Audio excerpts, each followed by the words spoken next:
Oh my God. Where did you come from, miss? I grew up in Fort Lauderdale, but now my dad lives in Phoenix with his new family, so I go there sometimes. He married this woman who's free Madisynn. not exactly. He sent me to a diff dimension and a talking goat helped me escape a lava pit in exchange for 6 drops of my blood. What? What? Holy shit! Is he confirmed?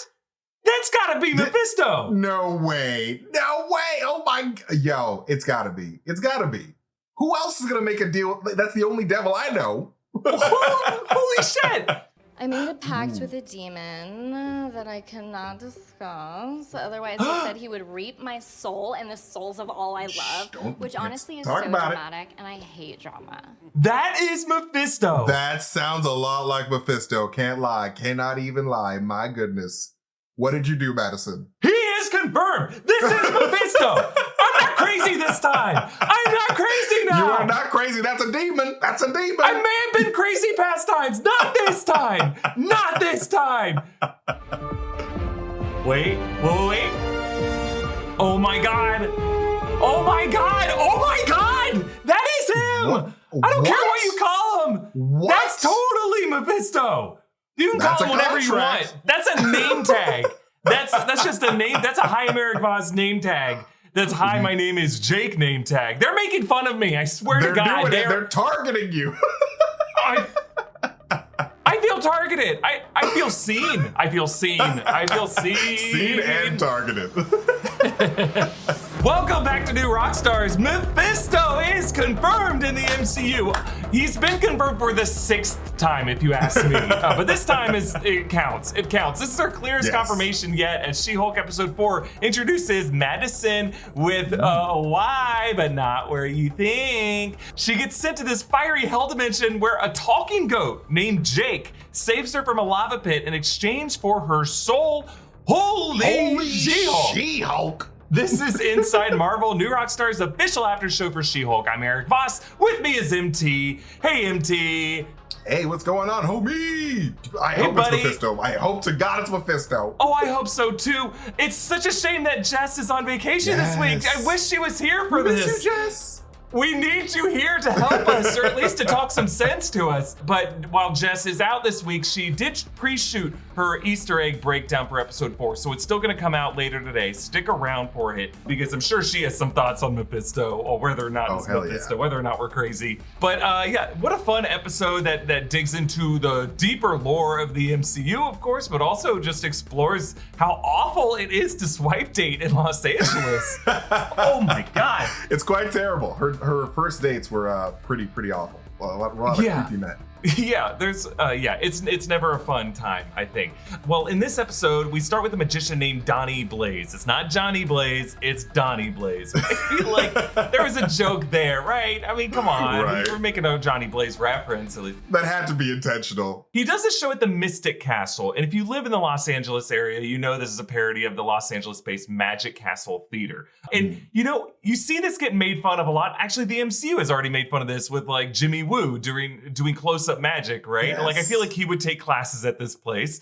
And it seems like TV writers and movie writers love to make fun of the Magic Castle, but the truth is, it is the coolest freaking thing to do if you live in LA. Because not everyone, you can't just walk up and go. You have to know someone. And I have like 1 or 2 friends who were members. It's a private club, and you have to get them to get you on the list. You have to dress up nice to go. And I believe they shot the interior of this Magic Theater, that it might actually be the interior of the main stage of the Magic Castle. And which is why it's just kind of like frustrating for me to see it like half empty. Every show at the Magic Castle is full. It is like the hottest ticket in town. You cannot go. And it's not a cheesy thing. When you go in, you are like transported. You're like, you know what? It's easy to make fun of magicians, but this place is dope. Like, it's really fun. And like the tricks that Donnie Blaze are doing, I think people would be like, yeah, all right. They'd be into it. Like, it's okay. We can make fun of magicians, but like half of the people who work in the writer's room at She-Hulk started doing UCB improv classes, and nothing's a bigger cult in Los Angeles than the theater that's just down the other side of Franklin Avenue called UCB. So like, yeah, make fun of it all you want, but the reason you have the work you have right now is by being part of a different cult in Los Angeles. All right, so shut your mouth. All sorts of cults in LA. I mean, just across the street from UCB is the Scientology Celebrity Center, which is another freaking literal castle on Franklin. And like, I believe the Scientologists own the block where UCB pays rent to. So it's like, no, all of our hands are dirty in Los Angeles. No one is pure. All right. So we if all anything, join a cult eventually. if anything, the Magic Castle is the most wholesome, purest thing that's on Franklin in Los Angeles. All right. So go easy on the poor magicians. They're losers, but they put on a great show and a great restaurant there too. I love the Magic Castle. I will go to the great lawyers Magic Castle for other magicians. Yes, they do apparently. So we meet my favorite MCU Phase 4 character since Agatha Harkness, Madisynn with two N's and a Y. I love her to death. We must protect her at all costs. I love Madisynn. I hope she's okay after her I hope she's brush okay. with the devil. I know. And she did start to talk about that contract. And I mean, whatever. I mean, I feel like if her soul gets claimed by Mephisto, what an honor. What an honor, right? Seriously, what an honor for you, Mephisto. So she participates, and what's so fun about this character is like, absolutely, if you go to the Magic Castle, you're going to see like 8 different Madisynns with the Y not where you think walking around. They're going to be there with their cocktail, spilling it all over, volunteering to go up on stage. Is exactly the experience that you'll see. The only difference is it would be packed. There would be at least 20 other Madisynns walking around. It's just all Madisynns. It's all Madisynns. It's all Madisynns and guys who are trying to be like, maybe this will impress Madisynn. And then Madisyn's like, I'm not that impressed, but good on you for taking these magic classes. So Donnie sends Madisynn through a clearly stolen sling rings portal, and she goes to this hellish dimension, comes out the other side with a bloody heart in her hand, lands in Camartage, where she tells Wang that she made a deal with this demonic talking goat, and then she spoils one of the best episodes of The Sopranos, long-term parking. For a second, I thought they were just parodying like Camartage and doing a Sopranos-style intro because that music slaps. I was like, oh my god. Are we saying Wang is the Tony Soprano of Camartage? If so, can that just be the case?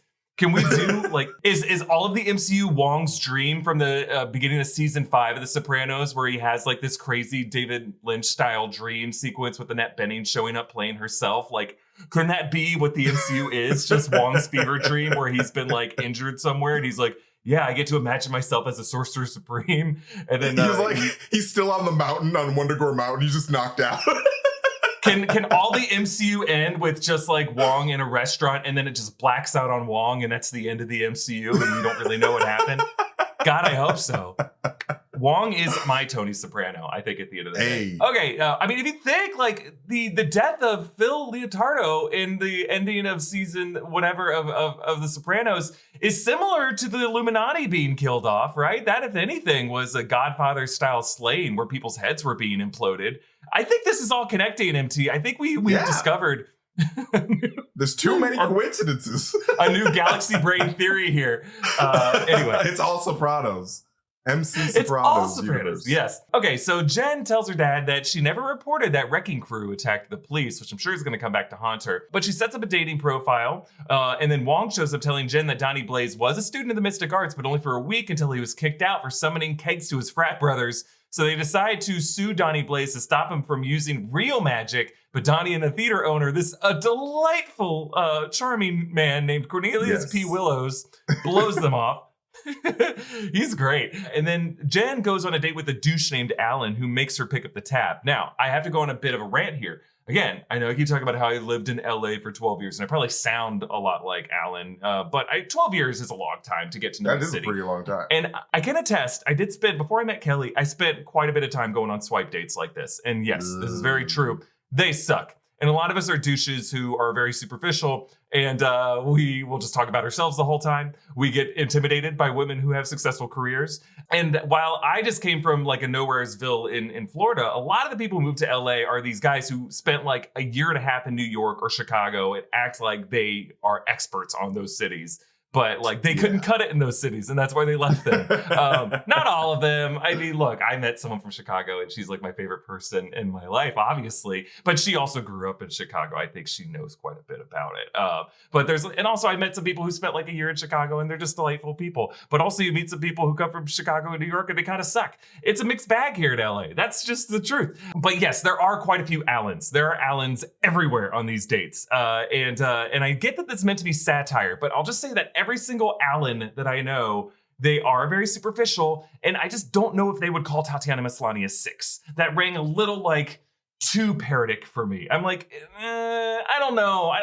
I think more realistically, they would be disasters. They would just have like panic attacks about her being a lawyer and complain that the reason they can't get a TV writing job is because of women like her. That would be the reality of it. Man, I'm so sorry, women, that you have to date people like that. For sure. It's a dumpster fire. Oh, absolutely. I'm not denying that at all. I would just like, it's just on this show, it's like Tatiana Maslany's beautiful. She's way more than a 6. I got it. That dude was tripping. Like, I don't know. They're living in some reality delusion caused by Doctor Strange and the other sorcerers to make all the men see Tatiana Maslany as less attractive than she actually is. That's the only way that makes sense in this universe. So, okay. This is why we need Jess here right now. I'm sorry. Because I think Jess would say, like, look, you guys don't get it. You could be a complete 10 or 11 and go on a date through Tinder on LA and still be mistreated like this. That's probably the truth of it. I haven't men are just terrible. Like, to be honest. Not us, MT. Not the two of us. You and I are perfect. There's nothing wrong with us. We're flawless. We're flawless men. We're allies. We're the good ones. I'm single. Not Eric, he's taken, but I'm single. And I'm the only good man in the world. So come on over, everybody. That's right. We're perfect. Jess is gonna get here next week and be like, "You're both trash," and then she's gonna reach through our computer screens and slap us because she would not let us get away with this if she were here. Not at all.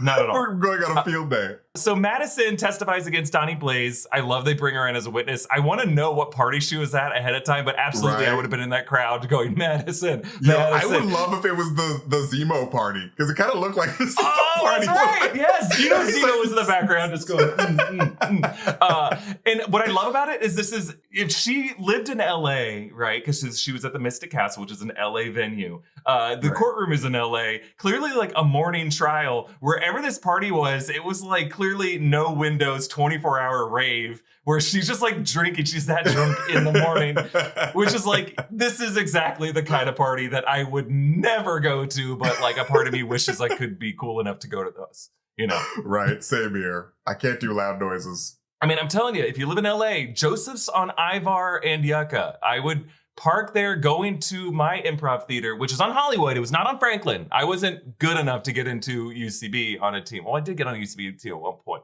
but I didn't last. I was not funny or cool enough. But I was at another theater, and I would park over on Yucca to go to my Sunday morning sketch team rehearsals at 10 a.m. And I would walk by this crazy looking place just called Joseph's with no windows, but you could hear... and then Madisyn's would walk out and be like, it's so bright. And I'm like, what were you doing all night? It's 10 a.m. Go to church. Go to church. And there was a church of Scientology right down the street. And I'm sure the Scientology people were like, come right on our bus. Here we go. Come on the bus. On the bus. And that's the engine that perpetuates Hollywood, everybody. That's how it works. But so she elaborates that Donnie Blaze sent her into a fireland. I love that she calls it a fireland, like it's a world in Mario Brothers 3. And she meets a talking goat named Jake, where she made a pact with him. She's not allowed to talk about the pact, or he'll reap her soul and the souls of all she loved. I mean, this is Mephisto, 100%. Wang has an interesting statement that he makes, where he warns that one man in the mortal realm has the ability to cause a ripple so great it reverberates through every dimension, and that ripple through galaxies has the ability to destroy all life through the known and unknown universe. Just like kind of an interesting thematic statement if you compare it to people like Wanda Maximoff or Stephen Strange or even Wong himself, that really one person can with the power of the gods can break the universe break the multiverse as we know it. I think we call those people nexus beings, I think we would say, really, right? Now, the judge allows this case to move forward, but allows Donnie to continue practicing his livelihood in the meantime. So Jen goes on, she gets no matches, and I just love that joke where she gets a notification that says you've had no matches, which is amazing. She creates a new account as She-Hulk. She gets a ton of matches immediately. She dates a guy named Derek, who's a weightlifter, played by WWE wrestler David Ortunga. That's fun to see him cameo there. She goes on a date with this guy named Todd, played by John Bass, who has shown up as a character actor in a couple different things. Like, he might be a familiar face to you. Interesting guy. He's a nerd who seems really into Jen. He calls her a specimen, asks whether vibranium could pierce her skin. I think we'll talk about him a bit more later. Interesting guy. I think he'd cast a smaller, no-name actor to play this role if he wasn't going to be so important. But then she also meets Arthur, a hunky doctor, way too good to be true, makes all the right moves. She takes him home. He says, "You want to split fries?" And she's like, "Yes, let's get this to go." You never get French fries to go. The steam is gonna make them all soggy in a takeout container. Have you ever tried to reheat fries in a microwave or eat cold fries when you get them home? Are you kidding? The nights get pretty cool in Los Angeles. You gotta wear a jacket unless it's like, fire season or something like that. Those fries are gonna be disgusting when you get them home. I'm just saying. Insane. They're insane. It's almost like they're not gonna eat the fries at all. What are they gonna do? I don't understand. It's almost like it's not about the fries. Clearly, this guy has never had a successful swipe date. I think that's what we just learned about that. But the fries.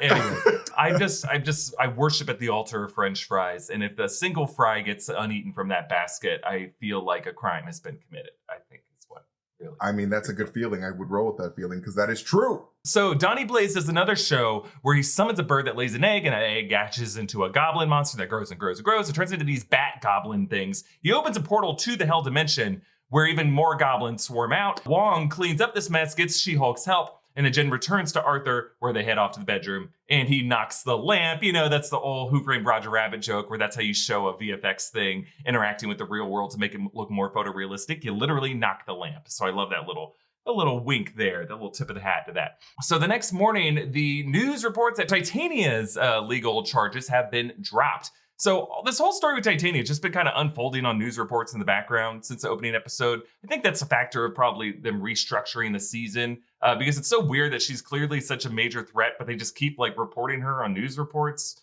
Right. Anyway, so Arthur wakes up.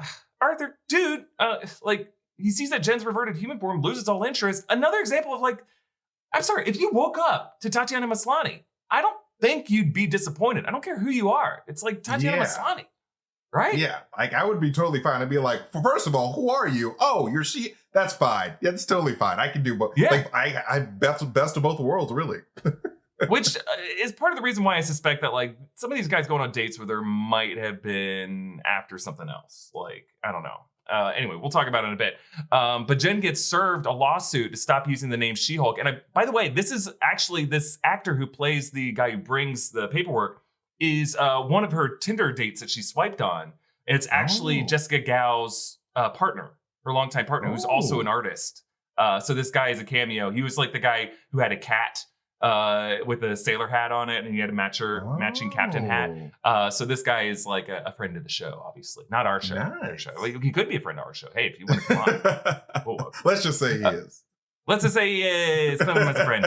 And then we get this awesome post-credit tag where Wang and Madisynn are watching This Is Us while they plan to drink cocktails, including what sounds like a White Russian made of vodka and yak's milk. That's fun. I swear to God, we need a spin-off with these two. And it needs to have a Soprano-style intro every episode. I need a Wang solo, Wang and Madisynn. Just do Wang and Madisynn.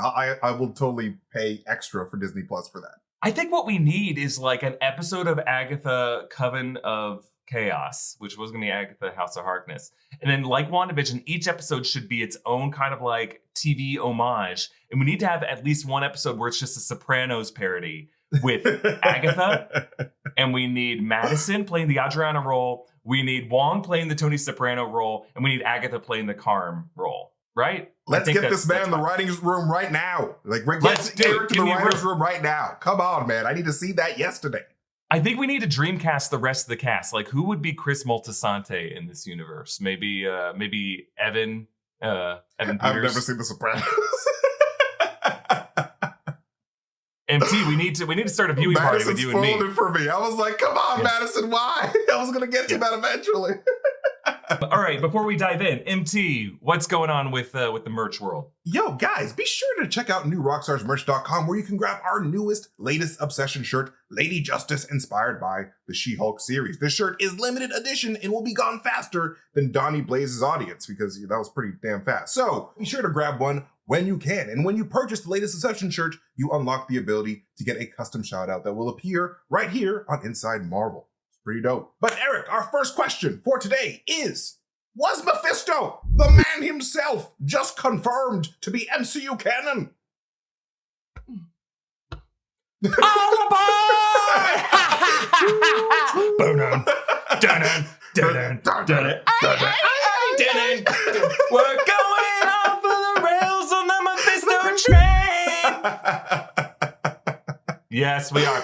So, in the past, you all know that this channel has been accused of making Mephisto mountains out of red molehills. During WandaVision, I did point to any reference to devils, demons, and horned animal skulls and shouted, Mephisto confirmed! But here's the deal, I don't even think I ever said Mephisto confirmed until it became a meme. Many other channels made us look a bit silly by widening their nets to any reference to the color red and to any hexagon shape. I don't think we ever went that far. We did kind of point when like hexagons showed up in WandaVision, but I don't think I ever went as far to say like that means Mephisto because the number 6 is 666. I didn't do the freaking QAnon numerology, but I get that we were kind of the tip of the spear of the whole Mephisto movement, and I do agree that we probably earned the scorn when Mephisto did not show up in WandaVision. I get it. But in the months since, every smartass on Twitter and Reddit has turned Mephisto confirmed into such a meme that they just refuse to listen when the MCU has started to make very real overt references to Mephisto's existence. So I honestly believe that the guys who are still making Mephisto jokes out there are like the older dudes who clearly aren't really paying attention to the MCU and just want to look relevant, like that Steve Buscemi meme where he's like, how do you do, fellow kids? That's what you look like when you make your Mephisto jokes. And I get that it was a joke for a long time and it's been pretty funny, but for many of you, it might still be a joke, and I guess it's okay, but we're not crying wolf anymore. Mephisto is here. This episode of She-Hulk wasn't even the first clear reference to Satan or the devil existing in the MCU because Thor Love and Thunder explicitly stated that the winner of the most souls sacrificed in the name of a god was, quote, Satan. Zeus actually says that in the movie. That, plus acknowledging the existence of a god of carpentry, aka Jesus Christ, suggesting that this whole evil Christian counterpart would also logically exist in this universe. And now Madisynn in She-Hulk says that she spent time in a lava pit in a fire realm. She got out by making a pact with a talking goat named Jake. Jake made her sign a contract. We actually see this in the closing credits art. And if she ever spoke out about that contract, he would claim her soul and the souls of those she loves. And then Madisynn leaves this realm with in her hand a bloody, beating human heart. And we further saw the appearance of this fire realm during this goblin bat sequence. It's a rocky, fiery lava cavern similar to the lava river dimension that we saw in Doctor Strange in the Multiverse of Madness, which we saw briefly during the montage, but then later America Chavez chooses this realm as where she wants to banish the Scarlet Witch to. There was a deliberate choice to revisit that realm in particular. Now, I get why the producers of She-Hulk held back from calling this hell explicitly or calling Jake Mephisto explicitly. They are a goofy, satirical hangout Disney Plus series. Marvel Studios likely didn't want Mephisto's grand entrance to be right here, but the writers were probably given instructions to have a drunken character like Madisynn give the goat a different name. The art depicts him wearing a name tag that says Jake, suggesting that it was a name that Madisynn gave him and he just kind of went with it. Also, we know Mephisto takes all kinds of different forms and goes by many, many names. Could there be another reason, though, behind the name choice of Jake? Well, I looked into it. Werewolf by Night, Marvel's Halloween special, which is coming up. It is going to be the next MCU title on Disney+. Jack Russell's original name was Jacob Russoff. Jacob's father, Gregor, came from a bloodline of lycanthropes. When his 18th century father, Grigory, tried to slay Vlad Dracula, Gregor, the 20th century descendant, finds the Darkhold.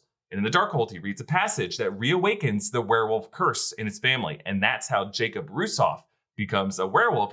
Once he turns 18, his werewolf comes out. And that name Jake could be setting up Mephisto to appear in Werewolf by Night with Jack Russell.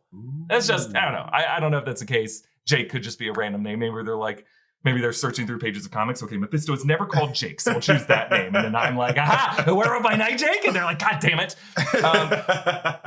But MT, let's talk about what we think the terms of Madisynn's contract with Jake were. Why did she come out of hell with a bloody heart in her hand? Whose heart was that? Yeah, I have no clue whose heart that was. That was kind of creepy. I hope Madisynn didn't have to kill someone. But I have this sneaking suspicion, and like I hope this isn't true, that Madisynn herself is a type of plant planted to Wang by whoever, like Mephisto, whoever it was that sent her there. I think that like this entity's trying to mess with the Sorcerer Supreme directly by sending her directly to his home, because Madisynn wanted to go home. Like she didn't want to go see Wang. She didn't know who Wang was really. So I think that whatever the contract was, like I think it was just mainly like, get me out of here. I just want to go home. And this evil, nefarious entity's like, all right, if you're gonna go back to the plane where I don't really hang out, let me cause some trouble, because I want to take over that plane, or I don't know, whatever. So he wants to directly affect the Sorcerer Supreme. But what do you think? I think I would love if that heart is the heart of Johnny Blaze. So we got the reference to Donnie Blaze, but what if the heart is Johnny Blaze's heart? And that and like Jake was Mephisto, or some kind of incarnation of Mephisto, some piece of Mephisto. So Madisynn accidentally stumbles into this fire realm. Mephisto's like, ooh, delightful. Someone I can use to do my bidding. So maybe he like uses he sends her back into the mortal realm with Johnny Blaze's heart after it's been cursed somehow or something like that, or that like he has to like reclaim his heart from Camartage. There could be some tie-in with how we get Ghost Rider Johnny Blaze in the MCU that is connected to the fact that his heart is now with the Sorcerer Supreme Wang. Because when you watch that scene, the heart just kind of sits there on the shag rug, which I think is just really fun. Like, whose heart is this? Where's it going to go now? And so we know, for anyone who doesn't really know the origin story of Ghost Rider, it is tied in with Mephisto. Like, that's how Ghost Rider has his power of fire. It's the fires of Mephisto that he has like this deal with Mephisto that's similar to the deal that Madisynn has. Now, would the MCU go as crazy as make Madisynn the Ghost Rider of the MCU? I don't know. That would be fun. Hilarious.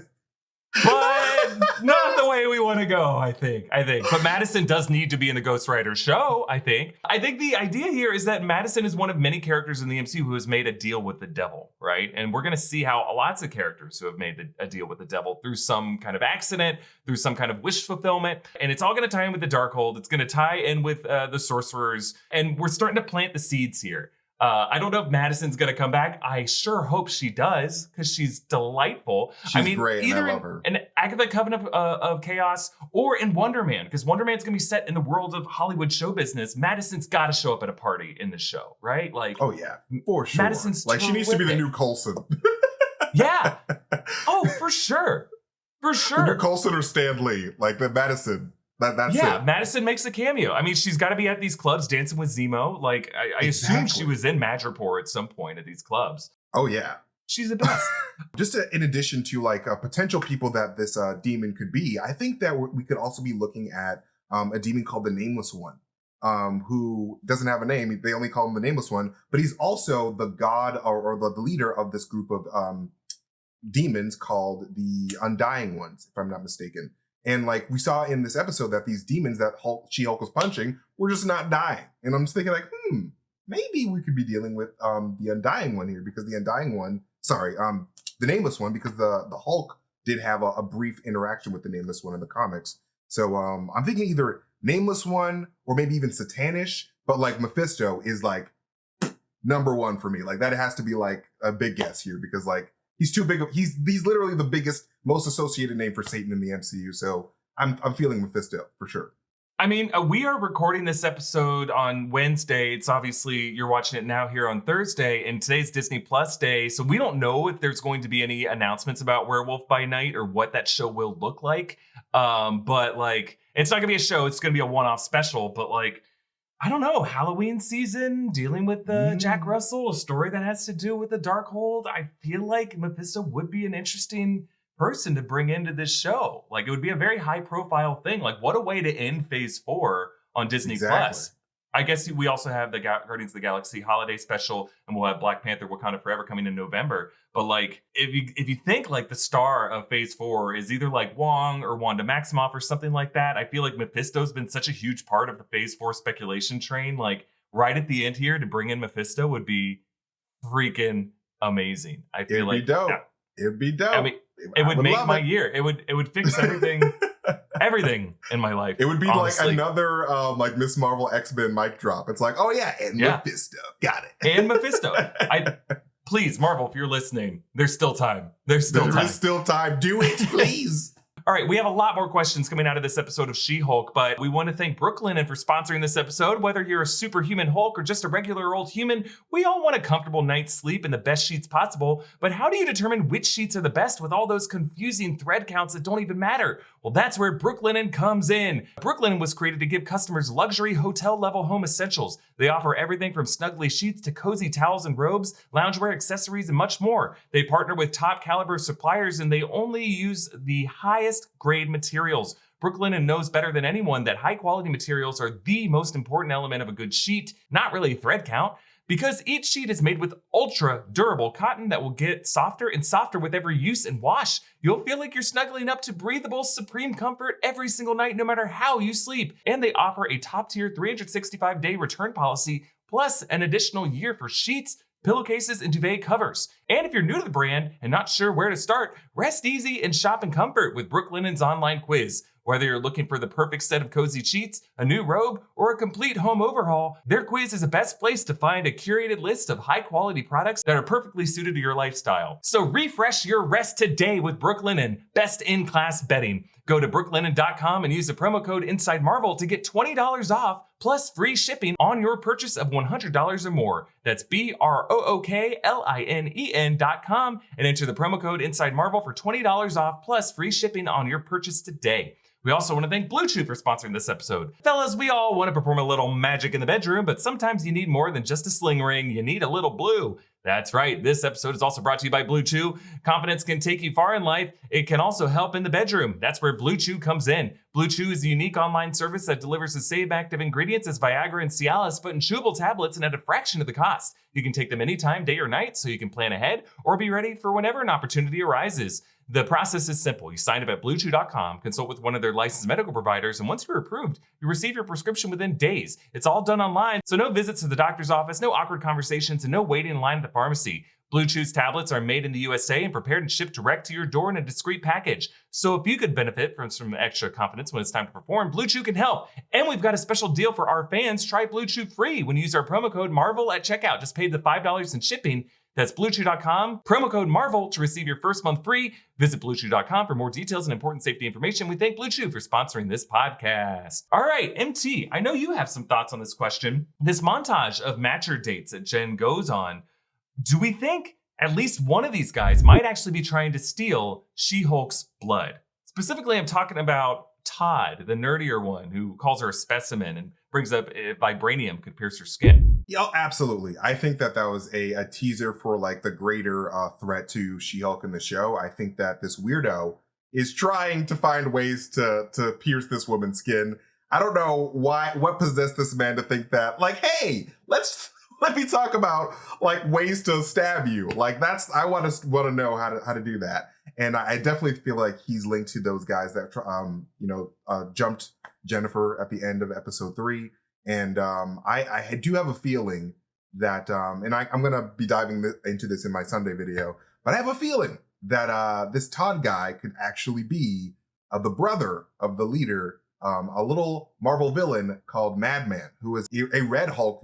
He's not the Red Hulk, but he is a red colored Hulk who is obsessed with Bruce Banner. And he's like, oh my God, like it should have been me who got that dose of radiation, like, because I wanted the funding. And I think that because the show is all about family and like we're dealing with the cousin of Bruce Banner, I think that the show is like going to be like, all right, let's do the brother of the leader. Because like it's the family members of our main or our original Hulk and the leader. And I'm thinking that, yeah, this weird guy is Philip Stearns. Like his Todd name is a farce. And he's just like trying to get Jen's blood so that he could become Madman. But That's my weird theory. MT, I love that theory. I think that there definitely is something more to this guy, because I think this character, I've seen this character actor and stuff before. I was just rewatching The Newsroom. He plays a role in that. He's on like the ACN digital team. He's shown up in a bunch of other stuff. And like, if you're just going to give him like a 1-second cameo in a montage, I feel like they get other actors to do that. As like most of the other actors in this montage they have small careers that are probably going to get bigger after this. Good for them. But like this guy is like, he can do more than just the part that he played here. And I feel like he's going to come back in a future episode. I think you're right. I think he's going to be part of the same effort that the Wrecking Crew is part of. He probably had a needle in his backpack ready to pull out and steal her blood. And so he's true. Like, he's kind of like probing here. He's like, what if vibranium though? Or what if it was made of an Asgardian metal or something like that? Like he's trying to figure it out. So I think we'll see this guy again. Absolutely. Real sketchy dude. I think, yeah, just like we were talking about last week, there's some effort. There's some boss to the Wrecking Crew, whether it's the leader, whether it's Kingpin, whether it's Val. There's some nefarious entity that is trying to steal Hulk blood and is trying to replicate it in some way. And hopefully it leads to something like Red Hulk. I think that'd be really exciting. Okay, Wang has an interesting line where he references a higher legal power that he serves, and he references the Book of Vishanti. You know, that was the book of good spells that counteracted the Darkhold in Multiverse of Madness. Do we think this is a reference to the Living Tribunal? Yeah, I think it's very likely a reference to the Living Tribunal. It just makes sense because, like, you know, we see the Living Tribunal in Doctor Strange and the Multiverse of Madness because we know that this is like an MCU confirmed canon character, and the Living Tribunal is essentially in charge of the multiverse and like in charge of making sure everything just run smoothly. So it makes sense for the Living Tribunal to be like that ultimate authority for Wong to answer to. But what do you think? Well, yeah, I think, we were talking about how Wong remembers the memory wipe spell from Spider-Man No Way Home, and he clearly remembers parts of it. He might not remember that Peter Parker was the subject of that spell. I have a feeling that most people still see Peter Parker as kind of a stranger to them. But I think the fact that he remembered that the spell was being conducted at all speaks to the fact that the Sorcerer Supreme is kind of connected with these other cosmic level entities. I think he has like a direct line. And we know that the sorcerers wield a weapon called the Staff of the Living Tribunal. And I think, you know, if the show is all about licensing and copyright infringement, I don't think the Living Tribunal, as like the legal authority, would allow them to use something called the Staff of the Living Tribunal unless he had some kind of a connection with them, some kind of they're under his legal jurisdiction in a way. It would be my thinking. I just think that the Ancient One, as Sorcerer Supreme, had some kind of divine insight of what future events would be. I think the Sorcerer Supreme, that rank, affords you a certain kind of tier of access that includes communications with things like the Watcher and the Living Tribunal and other entities like that. All right, the last question I want to ask you, MT. Wong, in this post-credits scene, said that they still have some like vodka and yak's milk left over from the wedding. Who got married at Camartage, and why weren't we invited? Exactly. It sure wasn't Doctor Strange and what's her name? Christine. Why am I blanking out her name? Christine. Yeah, sure wasn't Doctor Strange and Christine. That'll never happen. I wonder who it was. Yeah, I don't know. Like, hopefully it was a nice wedding. Well, it seemed like Wong had that girlfriend in Sarah, but she died in the events of Multiverse of Madness. So maybe he was able to resurrect her using some spell. I want to say Rintra got married to someone. Rintra and another sorcerer got married at Camartage. That's my hope. I hope so, because Rintra looks like he might struggle in the dating scene as well. Well, Rintra is really great at sewing as well. Like Rintra would make a great domestic partner, right? Exactly. I would date Rintra if I was into green ox men. You should be. You should be into that. Rintra, I mean, look, you know, gender's a construct in T, and it doesn't matter. Rintra is just a great partner, and we'd all be lucky to be with Rintra. Marry, kill. Let's do it. Rintra, Mephisto, or the Dr. Arthur, the too good to be true doctor. Well, we gotta get rid of Arthur because he was a jerk. Yeah, so, kill Arthur for sure. We marry Rintra, obviously. You marry Rintra. And then we gotta bang whoever's left. Who was it again? Yeah, you Mephisto. Mephisto. I mean, to me, that's like I think that's a bad deal. You just spend a night with Mephisto. Are you kidding me? Are you kidding me? Hell yeah. It's going to be the best night of your life. He's going to teach very you spicy. things. He's gonna, the things you're going to see, the feelings you're going to feel. The contracts you're going to sign. Oh, yeah. Absolutely, yeah. But he's going to take out your heart at the end and give it to Madisynn. And Madisynn's going to bring it. That's extreme BDSM right there. Yeah. We'll leave it there for this episode of Inside Marvel. Again, Jess's breakdown of all the Easter eggs in this episode is going to come out later today. So stick around. Be sure to check that out. You can follow MT at MasterTainment. You can follow me at EA Voss. And follow New Rockstars on all social media. Subscribe to New Rockstars for breakdowns of everything you love. Thanks for watching. Bye-bye, everyone. Yes, Mephisto confirmed! Mephisto!